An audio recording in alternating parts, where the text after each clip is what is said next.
राजेश और सुमित्रा एक ही कॉलेज में एक साथ एक ही क्लास में पढ़ते थे। राजेश अपने पिता की तरह राजनीति में बेहद रुचि रखता था और कॉलेज में छात्र नेता में सबसे प्रबल नाम था। उसके पिता देश के केंद्र सरकार के मंत्रिमंडल में उच्च स्थान रखते थे। राजेश जितना अधिक नेता में प्रबल था, उतना ही वे लड़कियों का दिल जीतने में भी प्रबल रहता था। उसकी छवि पूरे कॉलेज में बेहद उत्तीर्ण पद पर रही। वे पढ़ाई के साथ खेल में भी अव्वल रहा। जब भी किसी भी शख्स को कॉलेज में कोई भी मुसीबत से सामना करना पड़ता, उसका हल मात्र राजेश के पास होता। राजेश का दिल नेतागिरी के अलावा किसी अन्य पर भी केंद्रित रहा। उस केंद्र का नाम सुमित्रा था। सुमित्रा बला की खूबसूरत थी। वे अंग्रेजी डिक्शनरी में ब्यूटीफुल शब्द का सबसे प्रमुख व्याख्यान करती थी। शर्मीले स्वभाव की बोली सी सूरत ओढ़े सुमित्रा प्रेम की एक अलग प्रस्तुति पेश करती थी जो बेहद प्यारी थी। सुमित्रा मन ही मन राजेश को चाहती थी, लेकिन वह कह नहीं पाती थी क्योंकि उसे यह डर था कि कहीं राजेश मना न कर दें। क्योंकि राजेश बेहद अमीर घर से ताल्लुकत रखता था, तो वहीं सुमित्रा एक सामान्य परिवार की बेटी थी। एक दिन सुमित्रा कॉलेज से घर की ओर जा रही थी। रास्ते में उसे राजेश मिला। दोनों की नजरें एक दूसरे को देखने लगी, जैसे कई जन्मों की बात कर रहे हों। फिर कुछ मिनटों के बाद दोनों ने एक दूसरे से नजर हटाई और नीचे की ओर झुकाई। राजेश बाइक पर अलग दिशा निकल रहा था, तो वहीं सुमित्रा अलग दिशा। दोनों एक दूसरे से काफी दूर हो गए थे। तभी सुमित्रा को कुछ लोग छेड़ने लगे जो कॉलेज के ही थे। सुमित्रा काफी घबरा गई और वहां से तेज रफ्तार में दौड़ने लगी। राजेश को अचानक से सुमित्रा के पास कोई काम याद आ गया। वह मुड़ा और अपनी बाइक की तेजी से सुमित्रा की तरफ, लेकिन वह अचंभित रह गया जब देखा कि सुमित्रा वहां मौजूद नहीं थी। राजेश को वहीं लड़के दिखे। राजेश को उन्हें देखकर यह आभास हो गया था कि सुमित्रा के साथ कुछ हरकत कर रहे होंगे जरूर। वह वहीं रुका रहा और उन लड़कों से बात करके उन्हें सभी को भेज दिया। कॉलेज के सब लड़के राजेश से डरते थे, क्योंकि वह किसी के साथ भी अन्याय नहीं सहन कर सकता था। जैसे ही वह गए, राजेश ने सुमित्रा को ढूंढने की कोशिश करी, लेकिन वह काफी देर तक नहीं मिली। परंतु जैसे ही वह वापस जा रहा था, तभी उसको कुछ रोने की आवाज आने लगी। यह आवाज एक गली से आ रही थी। राजेश ने उस गली की तरफ मुड़कर देखा तो सुमित्रा को पाया।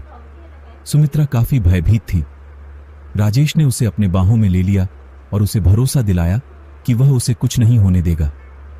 समय बीतने लगा और दोनों के प्रेम को अब नए रिश्ते की डोर में बांधने की बातें होने लगी। सुमित्रा और राजेश दोनों का विवाह होना नक्की हुआ। सुमित्रा ने बताया वह अनाथ है, उसका कोई नहीं, वह अकेली रहती है घर पर। इस पर कईयों ने राजेश के घर से आपत्ति दर्ज करी, लेकिन राजेश का सुमित्रा के प्रति प्यार देखकर वह शादी कराने को राजी हो गए। उनकी जोर शोर में शादी संपन्न हुई। दोनों एक दूसरे में बेहद खुश थे। अगस्त इस तारीख का प्लान बनाकर दोनों अपना हनीमून मनाने हिमाचल प्रदेश के शहर कसौली पहुंचे। कसौली के प्रसिद्ध रेस्टोरेंट कसौली पैराडाइज में अपने प्यार भरे क्षण बिताने के लिए वे वहां के मैनेजर से एक कमरा लेते हैं। राजेश ने सुमित्रा से कमरा चुनने को कहा। वह रेस्टोरेंट 5 मंजिला था। सुमित्रा ने सुझाव दिया कि कमरा तीसरे मंजिल पर ही लेंगे।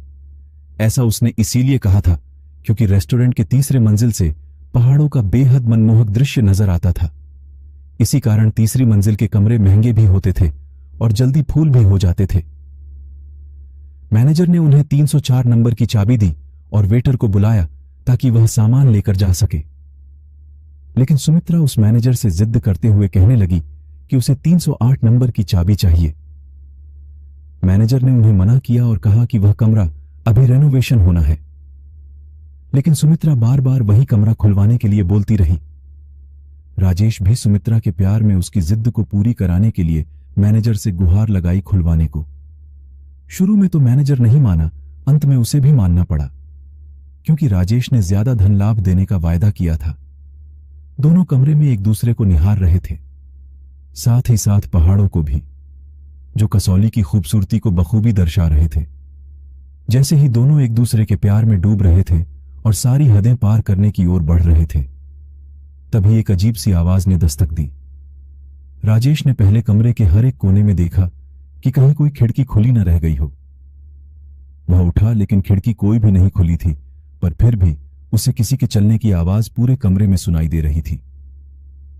वह डर के मारे बेड पर मुड़कर देखने लगा, लेकिन वह देखकर अचंभित रह गया। वहां सुमित्रा मौजूद नहीं थी। वह डर की सीमा को लांघ चुका था। पूरे कमरे में वह अब सुमित्रा चिल्लाने लगा। कमरे के बाहर जाने की कोशिश करता, लेकिन कमरा मानो किसी ने बाहर से बंद कर दिया हो। यह पहली बार था कि राजेश डर के मारे रोने लगा हो। अचानक से उसे कमरे के बाथरूम से पानी चलने की आवाज आती है। वह दौड़ते हुए बाथरूम की तरफ पहुंचता है। जैसे ही वह उधर पहुंचता है, पानी की आवाज बंद हो जाती है। राजेश, जानू कहां ढूंढ रहे हो मुझे? आओ मेरे पास। सुमित्रा की आवाज। राजेश देखता है कि सुमित्रा बालकनी में खड़ी हुई होती है। जैसे ही राजेश डर के मारे उससे लिपटने के लिए बढ़ता है, सुमित्रा एकदम से गायब हो जाती है और राजेश पहाड़ से नीचे गिर जाता है। उसकी मौत हो जाती है। अगले दिन उसकी लाश पहाड़ से बरामद होती है। इंस्पेक्टर रणदीप सिंह को तहकीकात करने की जिम्मेदारी मिलती है। उस लाश के पोस्टमार्टम रिपोर्ट के मुताबिक राजेश मौत से पहले उसकी धड़कन काफी तेज चल रही होती है। इंस्पेक्टर सुमित्रा को ढूंढने की कोशिश करते हैं, लेकिन उन्हें सुमित्रा का कहीं नहीं पता चलता। मैनेजर से इंस्पेक्टर सीसीटीवी कैमरे की फुटेज मांगता है, परंतु वह रिकॉर्डिंग देखकर परेशान हो जाता है। सीसीटीवी कैमरे में सुमित्रा की कोई फोटो नहीं दिख रही होती। इंस्पेक्टर को यह मैनेजर की चाल लगती है। इंस्पेक्टर राजेश के घर पर उसकी मौत की खबर लेकर पहुंचता है। सभी परिवार वाले आहत हो जाते हैं। इसी वक्त राजेश का भाई इंस्पेक्टर से सुमित्रा के बारे में पूछता है। इंस्पेक्टर कहता है कि कमरे में तो हमें कोई नहीं मिला। सब घर वाले कहते हैं कि राजेश और सुमित्रा का हाल ही में विवाह हुआ था। इंस्पेक्टर ने उन्हें सुमित्रा के परिजनों को फोन करने को कहा। इंस्पेक्टर को फिर पता चला कि सुमित्रा का तो कोई है ही नहीं। वह कॉलेज में भी पता करने गया तो पता चला कि कॉलेज में सुमित्रा नाम की कोई लड़की ने कभी एडमिशन ही नहीं लिया था। वह वाकई में एक भूत थी।